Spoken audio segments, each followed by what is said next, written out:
ಸ್ನೇಹಿತರ, welcome back to Mahi masters YouTube channel. ನಾನು ನಿಮ್ಮ ಮಹಿಗೌಡ ಮಾತಾಡ್ತಿರೋದು. KCET 2025 ಲೇಟೆಸ್ಟ್ ಅಪ್ಡೇಟ್ಗೆ ತಮಗೆಲ್ರಿಗೂ ಆತ್ಮೀಯವಾದ ಸ್ವಾಗತ.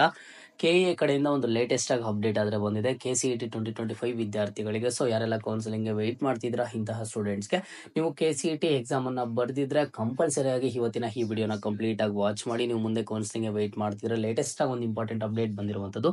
ಆ ಲೇಟೆಸ್ಟ್ ಅಪ್ಡೇಟ್ ಕುರಿತು ನಿಮಗೆ ಕಂಪ್ಲೀಟ್ ಕ್ಲಾರಿಫಿಕೇಶನ್ ನಿಮಗೆ ಅರ್ಥ ಆಗೋ ರೀತಿಯಲ್ಲಿ ಕ್ಲಿಯರ್ ಕಟ್ ಆಗಿ ತಿಳಿಸ್ಕೊಡ್ತೀನಿ. ಸೊ ವಿಡಿಯೋನ ಕಂಪ್ಲೀಟ್ ಆಗಿ ವಾಚ್ ಮಾಡಿ.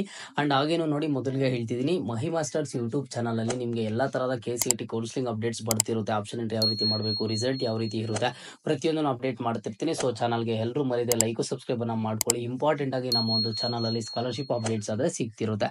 ಮೊದಲಿಗೆ ನೋಡಿ, ನಿಮಗೆ KA ಕಡೆಯಿಂದ ಒಂದು ಲೇಟೆಸ್ಟ್ ಆಗಿ ಅಪ್ಡೇಟ್ ಬಂದಿದೆ. ಮೊದಲಿಗೆ ನಿಮ್ಮ ಒಂದು ಬ್ರೌಸರ್ ಅಲ್ಲಿ ಯಾವುದೇ ತರಹದ ಒಂದು ಗೂಗಲ್ ಕ್ರೋಮ್ ಅಥವಾ ಯಾವುದೇ ಬ್ರೌಸರ್ ಗೆ ಬಂದು KA ಅಂತ ಸರ್ಚ್ ಮಾಡಿ. ಸರ್ಚ್ ಮಾಡಿದ ಕೂಡಲೇ ಈ ರೀತಿ ನಿಮ್ಗೊಂದು ಹೋಮ್ ಪೇಜ್ ಕಾಣುತ್ತೆ. 3 ಡಾಟ್ಸ್ ಮೇಲೆ ಕ್ಲಿಕ್ ಮಾಡಿ, ಪ್ರವೇಶ ಮೇಲೆ ಕ್ಲಿಕ್ ಮಾಡಿ. ಇಲ್ಲಿ ನಿಮಗೆ UGCET 2025 ಅಂತ ಇರುತ್ತೆ. ಜಸ್ಟ್ ಅದರ ಮೇಲೆ ಕ್ಲಿಕ್ ಮಾಡಿ. ಕ್ಲಿಕ್ ಮಾಡಿದ ತಕ್ಷಣ ನಿಮ್ಗೆ ಇಲ್ಲೊಂದು ಹೊಸ ಅಪ್ಡೇಟ್ ಆದ್ರೆ ಬಂದಿರುವಂತದ್ದು, ಲೇಟೆಸ್ಟ್ ಅಪ್ಡೇಟ್ ಆದ್ರೆ ಬಂದಿರುವಂತದ್ದು. ಇಲ್ಲಿ ನೀವು ನೋಡಿ, UGCET 2025 ಇತರೆ ಅರ್ಹತಾ ಕ್ಲಾಸ್ A and Y ಹೊರತುಪಡಿಸಿ 5ನೇ ಮೇನಿಂದ ಡಾಕ್ಯುಮೆಂಟ್ ಪರಿಶೀಲನೆಗೆ ಅಪಾಯಿಂಟ್ಮೆಂಟ್ ಲಿಂಕ್ ಅಂತ ಕೊಟ್ಬಿಟ್ಟು ಒಂದು ಡೇಟ್ ಅನ್ನ ಕೊಟ್ಟಿರುವಂತದ್ದು. ಸೊ ಇದು ನೋಡಿದ ತಕ್ಷಣ ನಿಮ್ಮಲ್ಲಿ ಸಾಮಾನ್ಯವಾಗಿ ಕನ್ಫ್ಯೂಸ್ ಆದ್ರೆ ಆಗ್ಬಹುದು, ಏನಿದು ಡಾಕ್ಯುಮೆಂಟ್ ವೆರಿಫಿಕೇಶನ್, ಯಾರಿಗೆ ಈ ಒಂದು ಡಾಕ್ಯುಮೆಂಟ್ ವೆರಿಫಿಕೇಶನ್? ನಾವು ಮೊನ್ನೆ ತಾನೇ ಕಾಲೇಜಸ್ಗೆ ಹೋಗಿ, ರೆಸ್ಪೆಕ್ಟಿವ್ PU ಕಾಲೇಜಸ್ಗೆ ಹೋಗಿ ನಾವು ಡಾಕ್ಯುಮೆಂಟ್ ವೆರಿಫಿಕೇಶನ್ ಅನ್ನ ಮಾಡಿಸ್ಕೊಂಡ್ವಿ. ಬಟ್ ಇದು ಯಾರಿಗೆ ಒಂದು ಡಾಕ್ಯುಮೆಂಟ್ ವೆರಿಫಿಕೇಶನ್ ಕೊಟ್ಟಿರೋದು ಅಂತ ನೀವು ಕೇಳಬಹುದು. ಮೊದಲಿಗೆ ನೋಡಿ, ಈ ಒಂದು ಡಾಕ್ಯುಮೆಂಟ್ ವೆರಿಫಿಕೇಶನ್ ಬಂದು ಕ್ಲಾಸ್ A ಅಂಡ್ ಹಾಗೇನು ಕ್ಲಾಸ್ Y ವಿದ್ಯಾರ್ಥಿಗಳಿಗಾದ್ರೆ ಇರೋದಿಲ್ಲ. ಇದನ್ನ ಬಿಟ್ಟು ಬೇರೆ ಕ್ಲಾಸ್ ಎಲ್ಲಾ ವಿದ್ಯಾರ್ಥಿಗಳು ಒಂದು ಡಾಕ್ಯುಮೆಂಟ್ ವೆರಿಫಿಕೇಶನ್ ಗೆ ಅಟೆಂಡ್ ಆಗಬೇಕು. ಅದು ಯಾವ ರೀತಿ ಅಂತ ಅಂದ್ರೆ, ಜಸ್ಟ್ ಇದರ ಒಂದು ಲಿಂಕ್ ಮೇಲೆ ಕ್ಲಿಕ್ ಮಾಡಿ. ಕ್ಲಿಕ್ ಮಾಡಿದ ಕೂಡಲೇ ಇಲ್ಲಿ ನಿಮ್ಮ ಒಂದು ಯೂಸರ್ ಡೀಟೇಲ್ಸ್ ಆದ್ರೆ ಕೇಳುತ್ತೆ. ಯೂಸರ್ ಡೀಟೇಲ್ಸ್ ಅನ್ನ ಕೊಟ್ಟು ಪಾಸ್ವರ್ಡ್ ಕ್ಯಾಪ್ಚಾ ಎಲ್ಲಾನು ಎಂಟರ್ ಮಾಡಿದಿರ ಅಂತ ಅಂದ್ರೆ ಅಲ್ಲಿ ನಿಮ್ಗೊಂದು ಡೇಟ್ಸ್ ಆದ್ರೆ ತೋರಿಸುತ್ತೆ. ನೀವು ಒಂದು ಅಪಾಯಿಂಟ್ಮೆಂಟ್ ಅನ್ನ ಬುಕ್ ಮಾಡ್ಕೊಳ್ಳೋದಕ್ಕೆ.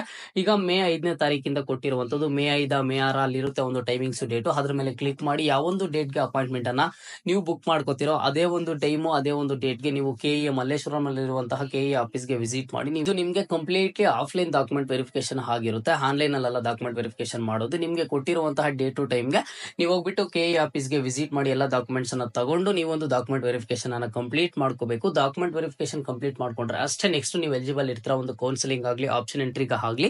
ಇಲ್ಲಿ ನೋಡಿ, class A and class Y ವಿದ್ಯಾರ್ಥಿಗಳು ಯಾವುದೇ ತರಹದ ಡಾಕ್ಯುಮೆಂಟ್ ವೆರಿಫಿಕೇಶನ್ ಗೆ ಅಟೆಂಡ್ ಆಗುವಂತ ಅವಶ್ಯಕತೆ ಇಲ್ಲ. ಈಗ ಕ್ಲಾಸ್ A ವಿದ್ಯಾರ್ಥಿಗಳಂದ್ರೆ ಯಾರು ಅಂತ ಅಂದ್ರೆ, ಅಟ್ಲೀಸ್ಟ್ ಮಿನಿಮಮ್ 7 ಇಯರ್ಸ್ ಕರ್ನಾಟಕದಲ್ಲಿ ಸ್ಟಡಿ ಮಾಡಿರ್ಬೇಕು. ಜೊತೆಗೆ SSLC ಅಥವಾ ಒಂದು PUC ಬಂದ್ಬಿಟ್ಟು ಕರ್ನಾಟಕ ಎಕ್ಸಾಮಿನೇಷನ್ ಬೋರ್ಡ್ ಅಲ್ಲಿ ಆದ್ರೆ ಪಾಸ್ ಆಗಿರ್ಬೇಕು, ಒಂದು ಸ್ಟಡಿ ಮಾಡಿರ್ಬೇಕು ಆಗಿರುತ್ತೆ.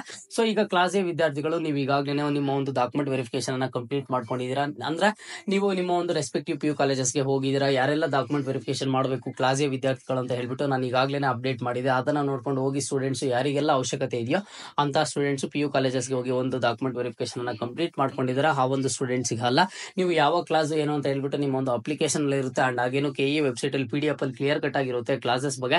ಅಂದ್ರೆ ಕ್ಲಾಸ್ A ಯಾರು, ಕ್ಲಾಸ್ B ಯಾರು, ಅಂಡ್ ಹಾಗೇನು ಕ್ಲಾಸ್ Y ಯಾರು ಅಂತ ಹೇಳ್ಬಿಟ್ಟು ಅದನ್ನ ಬೇಕಿದ್ರೆ ನೀವು ವೆಬ್ಸೈಟ್ ಗೆ ವಿಸಿಟ್ ಮಾಡಿ. ಕ್ಲಿಯರ್ ಕಟ್ ಆಗಿ ಒಂದು ಗೈಡ್ ಇರುತ್ತೆ. ಆ ಒಂದು ಗೈಡ್ ಅಲ್ಲಿ ಆದ್ರೆ ನೀವು ನೋಡ್ಕೋಬಹುದು. ಓಕೆನಾ? ಸೊ ಸದ್ಯಕ್ಕೆ ಕ್ಲಾಸ್ A ವಿದ್ಯಾರ್ಥಿಗಳಿಗೆ ನೆಕ್ಸ್ಟ್ ನೀವು ವೆಯ್ಟ್ ಮಾಡ್ಬೇಕಂತಿರೋದು ನೆಕ್ಸ್ಟ್ ರಿಸಲ್ಟ್ ಗೆ ವೆಯ್ಟ್ ಮಾಡಿ. ಅದಾದ್ಮೇಲೆ ನೆಕ್ಸ್ಟ್ ಕೌನ್ಸಿಲಿಂಗ್ ಆದ್ರೆ ಇರುತ್ತೆ. ಸೊ ಇದು ಸ್ಟೂಡೆಂಟ್ಸ್ ಯಾರಿಗೆ ಅಂತ ಹೇಳ್ಬಿಟ್ಟು ನಾನು ಮತ್ತೆ ಹೇಳ್ತಿದ್ದೀನಿ ನೋಡಿ, ಕ್ಲಾಸ್ A ಅಂಡ್ Y ಹೊರತುಪಡಿಸಿ ಎಲ್ಲ ಒಂದು ಸ್ಟೂಡೆಂಟ್ಸ್ ಅಟೆಂಡ್ ಆಗ್ಬೇಕಾಗುತ್ತೆ. ಒಂದು ಅಪಾಯಿಂಟ್ಮೆಂಟ್ ಅನ್ನ ಬುಕ್ ಮಾಡ್ಕೊಂಡು ಮತ್ತೆ ಡಾಕ್ಯುಮೆಂಟ್ ವೆರಿಫಿಕೇಶನ್ ಗೆ ಅಟೆಂಡ್ ಆಗಬೇಕು.